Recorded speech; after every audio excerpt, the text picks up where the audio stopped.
The morning mist still shrouded New York Harbor when Maria stepped onto American soil for the first time. It was 1985, and her eyes shone with the same intensity that had illuminated those of millions of immigrants before her.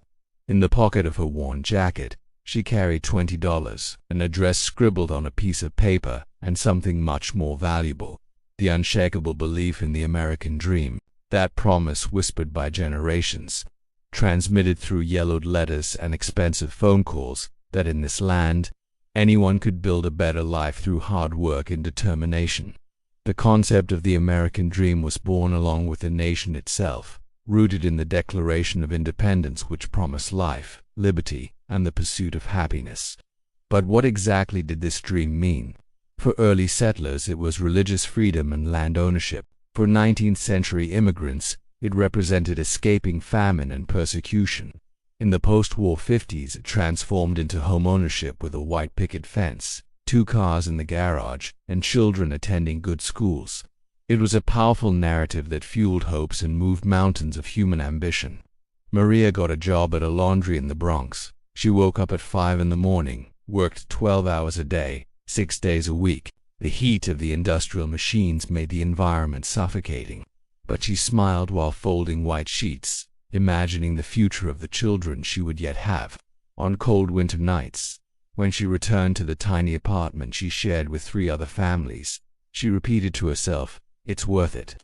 It's all worth it."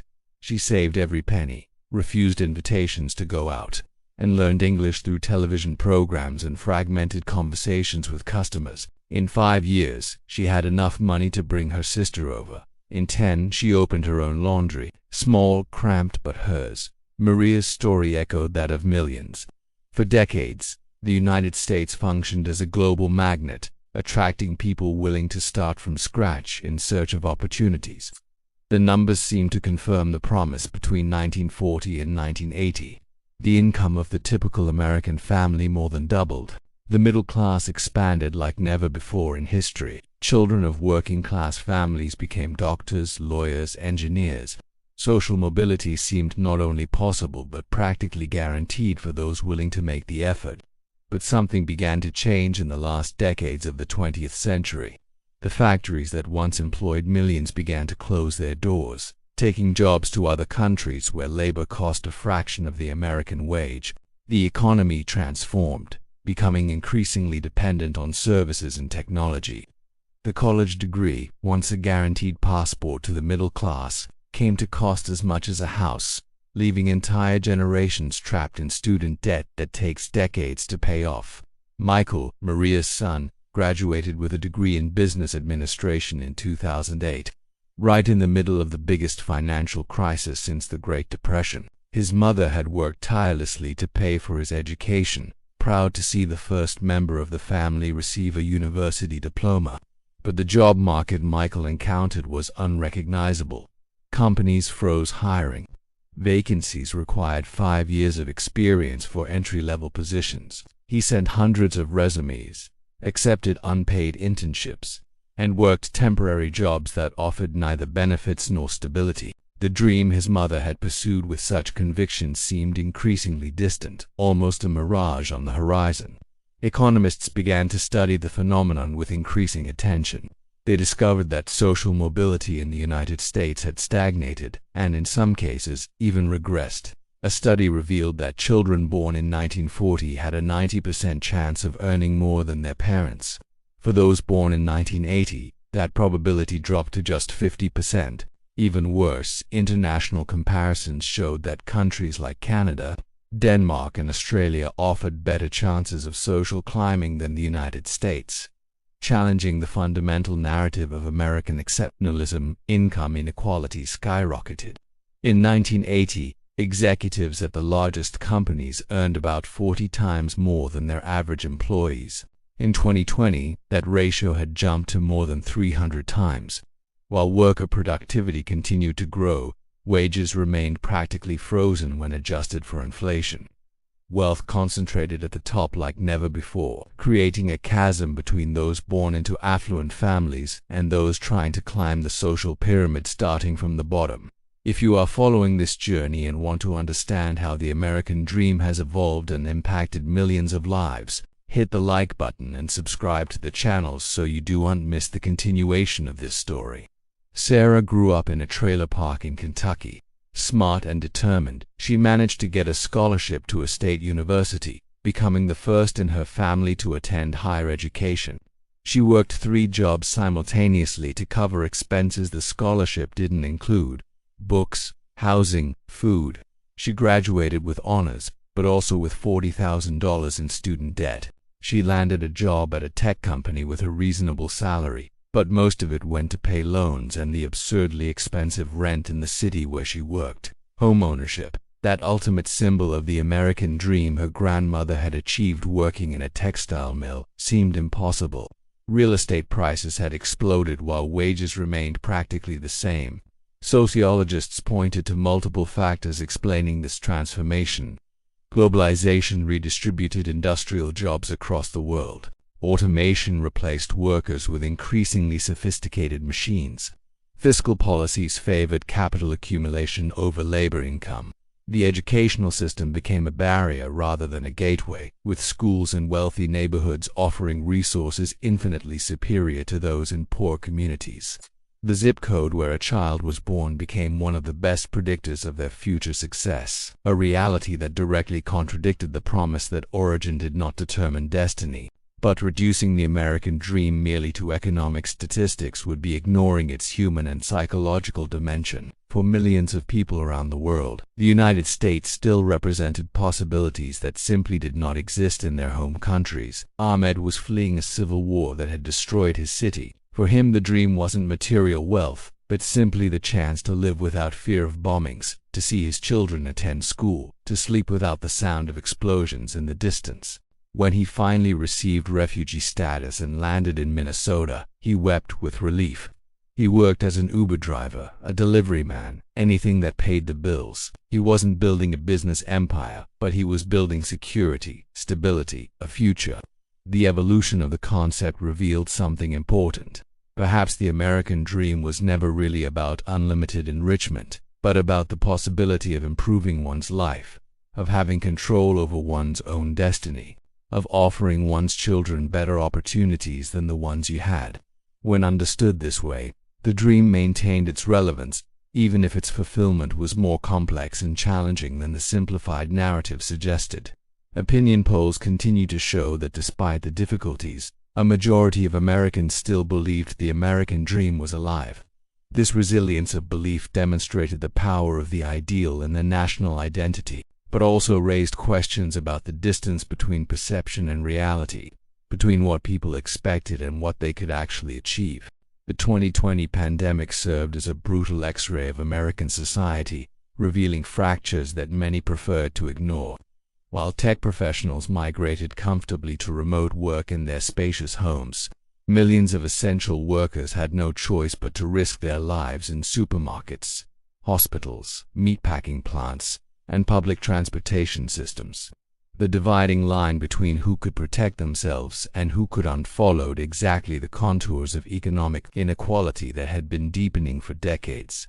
The virus didn't discriminate, but the capacity to avoid it certainly did. Marcus worked at an Amazon warehouse in Texas. Before the pandemic, he already faced exhausting shifts, impossible productivity quotas, and a monitoring system that timed even his bathroom breaks. When the world stopped, his work was declared essential, but his pay remained the same. There was no choice but to continue. The bills kept coming. His family depended on every cent. Meanwhile, the news showed that the owner of the company where he worked had increased his fortune by billions during the crisis. The irony was so sharp it cut, but the narrative wasn't uniformly grim. Jennifer had grown up in a poor neighborhood in Detroit, the daughter of a single mother who worked as a cleaner. Statistics said she had little chance of escaping poverty. But Jennifer possessed an extraordinary talent for programming, discovered almost by accident on a computer donated to her school. A teacher saw her potential and encouraged her tirelessly. She secured scholarships, studied fiercely, and overcame obstacles that would have discouraged many. At 28, she worked as a software engineer in San Francisco, earning a salary her mother had never imagined possible. She sent money monthly, helped her younger sister pay for college, and bought a house for her mother. Her story was real, documented, inspiring. The problem wasn't that the American dream was completely impossible, but that it had become statistically improbable, dependent not just on hard work, but on fortuitous circumstances, exceptional talent, and generous doses of luck. Defenders of the dream pointed to stories like Jennifer's as proof that the system worked. Critics responded that exceptions shouldn't be confused with the rule, that celebrating isolated cases of success served to mask the structural reality that kept millions trapped in cycles of intergenerational poverty. Both were right, in a way. The truth resided somewhere between blind optimism and absolute pessimism, in a gray and uncomfortable territory that resisted simple conclusions. The American healthcare system perfectly exemplified these contradictions. The United States possessed some of the best hospitals in the world, cutting-edge medical technology, brilliant researchers and doctors. At the same time, millions of Americans avoided going to the doctor for fear of bills that could financially destroy them. Families declared bankruptcy due to illness. People rationed insulin because they couldn't afford artificially inflated prices. The richest country in the world had a lower life expectancy than dozens of nations that spent much less on healthcare. How to reconcile this reality with the promise of prosperity and security that the American dream supposedly offered?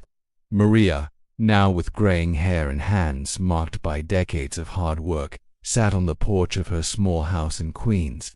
She had achieved more than many around her, but less than she had dreamed when she disembarked full of hope 40 years earlier.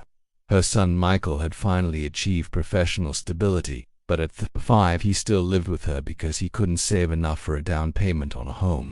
Her daughter Clara was a teacher, working 60 hours a week and earning less than her cousin who had dropped out of college to work in elevator maintenance. Her grandchildren attended good public schools, but she saw wealthier parents hiring private tutors, paying for expensive extracurricular activities, creating advantages her grandchildren would never have access to. The starting line of the race wasn't the same for everyone, and the distance between the lines was only increasing. Still, when Maria compared her current life with the poor village where she was born without running water, without reliable electricity, without hope for change, she felt gratitude. Her children had an education. Her grandchildren were growing up safe. No one went hungry. Wasn't this the American dream? Or was it just a diminished, more modest version of what had been promised? She wasn't sure, but she knew she didn't regret coming. The question was whether her grandchildren would feel the same, whether there would still be reasons for gratitude when they reached her age. The definition of success had changed for many Americans of the younger generation. Tired of the narrative that equated personal fulfillment with material accumulation, more and more people sought quality of life rather than simply a quantity of goods. They valued free time, work-life balance, experiences over possessions. The FIRE movement, financial independence. Retire early gained adherents who preferred to live frugally and save aggressively to free themselves from the need to work as early as possible. It wasn't luxury they sought, but freedom. A radical redefinition of what a successful life meant.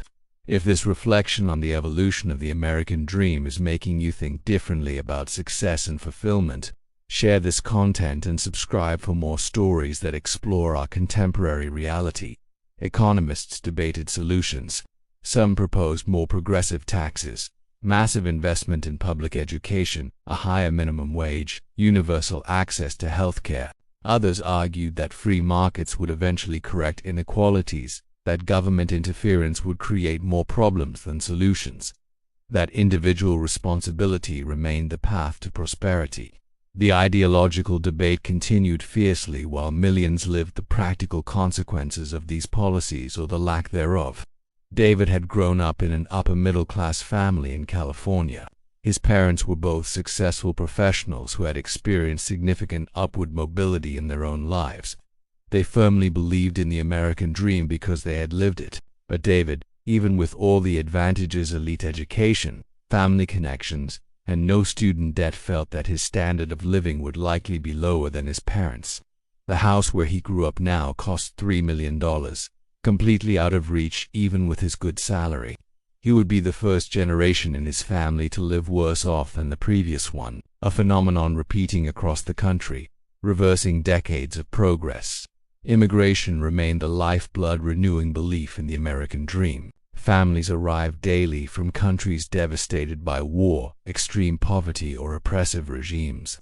For them, opportunities in the United States, however limited compared to the glorious past, still represented a dramatic improvement. A job paying the American minimum wage equaled multiple average salaries in their home countries. American public schools, however unequal and underfunded, still offered more than anything available where they were born. Perspective mattered immensely in assessing whether the dream was alive or dead. The uncomfortable truth was that the American dream had always been more accessible to some than others. Its early versions explicitly excluded black people, indigenous people, and other minorities. Women were relegated to domestic roles. The golden age of post-war social mobility disproportionately benefited white Americans while discriminatory policies denied black families access to mortgages, prosperous neighborhoods, and quality schools. The consequences of this structural racism reverberated generations later, creating wealth gaps that stubbornly persisted. The dream was never universal, even when it seemed most attainable. Acknowledging these realities didn't mean abandoning hope or declaring the ideal completely dead. It meant understanding that realizing the American dream required more than individual effort. It also required fair systems, equitable opportunities, and a society willing to invest in the potential of all its members, not just those born into favorable circumstances. The dream could survive, but it needed to be updated, reformed, made genuinely accessible. As the sun set over the urban horizon, Maria closed her eyes on the porch. 40 years of work, sacrifice, and persistence had taught her that the American dream was neither pure myth nor guaranteed reality. It was a possibility, a gamble, a battlefield where individual and structural factors constantly collided. For some, the dream came true in magnificent ways. For others, it remained eternally out of reach. For most, perhaps, it lay somewhere in the middle, partially realized, partially frustrated, always more complicated than the simplified narrative suggested. Her oldest grandson, 12 years old, sat beside her. He looked at the sky with that dreamy expression she recognized from her own youth. He asked what she had wished for when she was young. Maria smiled, ran her hand through the boy's hair, and answered honestly. She wished for a better life, opportunities, safety. She had achieved some of those things, not all. The boy then asked if she thought he would be able to achieve his dreams. Maria fell silent for a long moment. Finally she said, "It depends. On you, yes. But also on things bigger than you, things we need to fix together as a society." It wasn't the inspiring and optimistic answer he expected to hear, but it was honest, and perhaps honesty was exactly what the next generation needed to navigate the future that awaited them. The American dream remained alive, but transformed, complex, conditional. Myth and reality coexisted, depending on who you asked, where they came from, when they tried to achieve it. The question wasn't whether the dream was completely dead or fully alive, but whether as a nation they would have the courage to confront the barriers preventing its broader realization, to question old assumptions, to build systems that made the promise of prosperity through effort not just possible for a lucky few, but probable for anyone willing to work for it. That was the true story of the American dream in the 21st century, not a conclusion, but an ongoing challenge, an unfinished conversation between ideals and reality, between what was promised and what could still be achieved.